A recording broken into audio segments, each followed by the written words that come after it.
Hello to everyone. और आज हम जो बात करने वाले that is about the economics, अर्थशास्त्र। आपने बहुत बार सुना होगा, हर एक एग्जाम में इसके बारे में पूछा जाता है। आप अपने आप को मान लो मुझे कुछ नहीं आता है, ठीक है, आपको सिर्फ दो बुक लेके आनी है, एक 11th क्लास की और 12th क्लास की। दो बुक के बारे में आपको सब रिफर करते हैं, ठीक है। तो इकोनॉमिक्स की अगर मैं डेफिनेशन बताऊं कि आखिर इकोनॉमिक्स में होता क्या है, तो इकोनॉमिक्स कहता है कि किसी भी इंडस्ट्री में कुछ भी प्रोडक्ट बन रहा है, ठीक है, कुछ भी प्रोडक्ट बन रहा है, उसको वो स्टोर कर रहे हैं, उसकी सप्लाई कर रहे हैं, लोग प्रोडक्ट एक्सचेंज कर रहे हैं, प्रोडक्ट के बदले में कुछ पैसा मिल रहा है। तो इन सारी चीजों को अगर इंक्लूड कर लो, इन सारी चीजों में कुछ इंप्लीमेंट कर लो, तो ये सारी चीजें एक इकोनॉमिक्स का पार्ट बन जाती है। All are the part of economics. किसी चीज का प्रोडक्शन होना, स्टोर होना, उसकी सप्लाई होना, कुछ प्रॉफिट होना, लॉस होना, all are the part of economics. सारे अर्थशास्त्र के पार्ट है, इसमें ज्यादा कुछ भी कंफ्यूजन आपको नहीं रखना है। क्लियर है। अब मैं बात करता हूं that is the 11th class की बुक और 12th क्लास की बुक। दो बुक लाओगे तो आपको एक बुक पे लिखा आएगा that is the micro economics, second लिखा आएगा that is the macro economics. Macro economics तो इनको समझना जरूरी। एक है माइक्रो इकोनॉमिक्स, सेकंड वन क्या है, that is the macro economics. That is the part of the economics, अर्थशास्त्र के पार्ट है। अब कह रहा है कि माइक्रो इकोनॉमिक्स के बारे में बात करता हूं, समझो माइक्रो इकोनॉमिक्स की डेफिनेशन समझने लग जाओ। तो कह रहा है कि माइक्रो इकोनॉमिक्स एक इंडिविजुअल लेवल पर बात करती है, एक पर्सनल लेवल पर बात करती है। कैसे?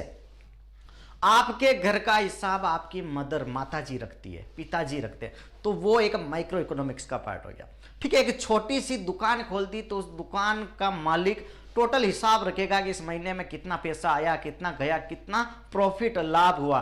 That is the part of micro economics. मतलब छोटे लेवल पर, इंडिविजुअल लेवल पर जो चीजें देखी जाती है, that is the part of micro economics. कोई भी इंडस्ट्री है, कोई भी आपके पास कंपनी है, वो कंपनी अपना प्रॉफिट देख रही है, that is the part of micro economics. तो माइक्रो इकोनॉमिक्स मतलब इंडिविजुअल लेवल पर, खुद के लेवल पर, छोटे छोटे लेवल पर जो पढ़ा जाता है, that is the micro economics. लेकिन जब मैं ऑल ओवर की बात करता हूं, पूरे राजस्थान की बात करता हूं, पूरे किसी स्टेट मध्य प्रदेश की बात करता हूं, या फिर नेशनल लेवल पर, इंडिया लेवल पर बात करता हूं, तब हमारा आ जाता है that is the macro economics. Macro मतलब तो आपको पता है ना, लार्ज। और जब लार्ज लेवल पर हम इकोनॉमिक्स की बात करते हैं, that is the macro economics. I think आपके ये पॉइंट क्लियर हो गया होगा कि what is the micro economics and what is the macro economics. Macro economics में हम हमारा लेवल थोड़ा अपग्रेड कर लेते हैं, लार्ज लेवल पर चले जाते हैं, that is the macro economics. Clear है। नेशन के बारे में बात करते हैं तो माइक्रो इंडिविजुअल लेवल पर होती है और मैक्रो पूरे नेशनल की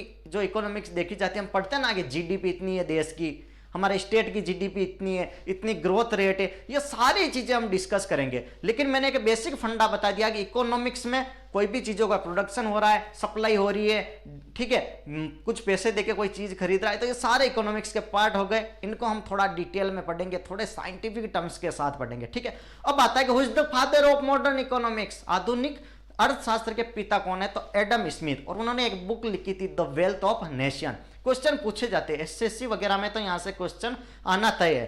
thank you so much. Channel को लाइक शेयर सब्सक्राइब जरूर कर दो, और कुछ डाउट होता है तो कमेंट बॉक्स में जरूर बताइएगा। मैं कोशिश करूंगा कि हर एक आपका डाउट रिजल्व कर लूं। Thank you so much.